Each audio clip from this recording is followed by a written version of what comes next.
চলুন আজ butter garlic নান বানাবো। তার জন্য একটা পাত্রে ময়দা নিলাম, তাতে স্বাদমতো নুন, চিনি, 1 চামচের 4 ভাগের 1 ভাগ বেকিং সোডা, হাফ চামচ বেকিং পাউডার, রিফাইন তেল আর পরিমাণ মতন টক দই দিয়ে ভালোভাবে মেখে নেব। একটু নরম করেই মাখতে হবে। তেল মাখিয়ে ভিজে কাপড় ঢাকা দিয়ে মিনিমাম 45 মিনিট থেকে 1 ঘন্টা রেখে আবারও একটু মেখে নেব।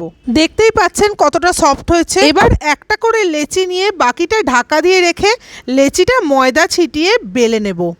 তাওয়া বসিয়ে দিয়েছি, হালকা করে বেলে নিয়ে ওপর থেকে কালো জিরে, ধনেপাতা কুচি আর গ্রেট করা রসুন দিয়ে একবার বেলে নিয়ে তাওয়াতে জল ছিটিয়ে তার ওপর দিয়ে দেব। যখন দেখবো ওপর থেকে একটু একটু ফুলছে তখন উল্টে দিয়ে আগুনে সেঁকে নেব। ভিডিওতে দেখতেই পাচ্ছেন। শেখা হলে ওপর থেকে বাটার ব্রাশ করে দিলেই রেডি বাটার গার্লিক নান। এই বাটার গার্লিক নানের সাথে আমি চিকেন ভর্তা করেছিলাম।